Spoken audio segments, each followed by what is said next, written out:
Hi, this is Cody with J&C Guns, and today we're going to be going over the CZ-52 and assembly and disassembly.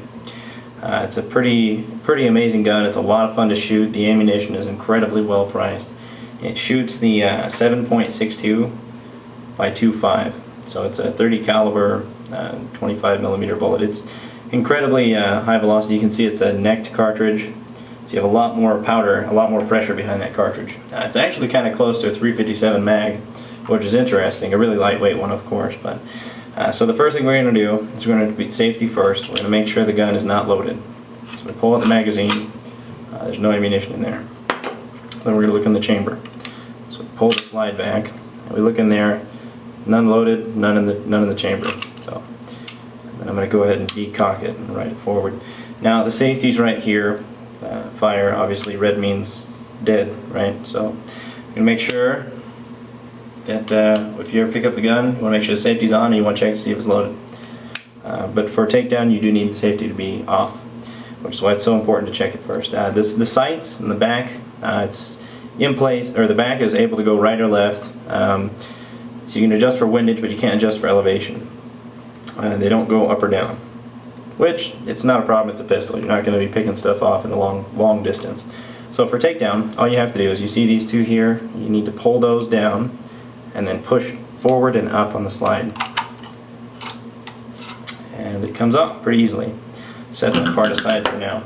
And additionally, I have this dollar bill here so you can get an idea on some of the sizes of the parts, because you can't always tell how big someone's hands are, but you can definitely tell how big a dollar bill is. So what you'll need is some kind of a pin or a punch, and you stick it in this center hole here, this one here, and you bring the whole thing forward until right where this can line up with this back part here. So you pull it forward and then up. And you got to be careful not to break the spring here, so you stick it in there in the hole.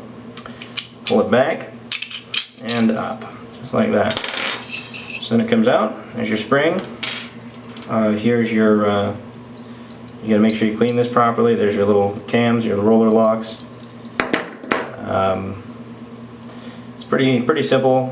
Looks just about like any other handgun. Pretty easy to take apart as far as this goes. I haven't had to clean the extractor yet, but it's been functioning perfectly.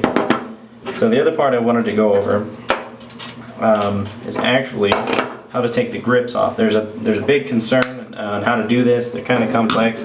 Not too particularly tough, but since there's so many aftermarket grips available, people want to know how to do this. So what you do is you very carefully, no, I don't look like I'm being careful, but you very carefully pry this off. Now I have Bakelite hand grips on here. These are what they come with. They seem to work fine for me, and I'm not really a big fan of switching up on guns like this. So then they just come right off. Also, it allows you to clean some of the interior a little better, so that might be a good reason to get, especially if you first get it. Sometimes these come in covered in cosmoline. So then that's how you take that off. I'm going to put everything back together here for you. Show you how to do that. You got to make sure they have little ridges. Just got to lock that in there. It's pretty easy. And the clip just slides back on there from the front. Obviously it's upward. Right here it has an upward angle and goes towards the top. That snaps in place. Take your slide, put your spring back over the barrel,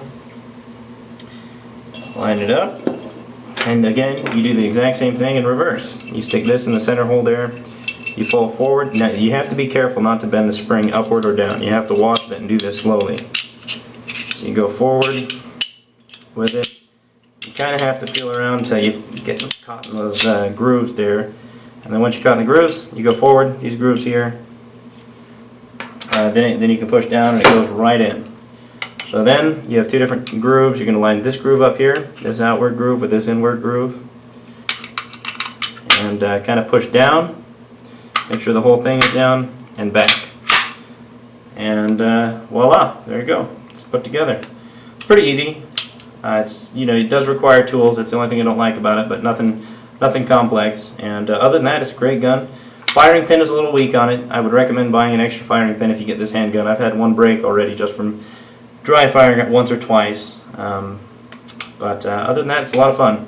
Magazine holds 7 plus 1. The magazine release is a little interesting. You've got a lanyard down here, and next to that lanyard is the magazine release.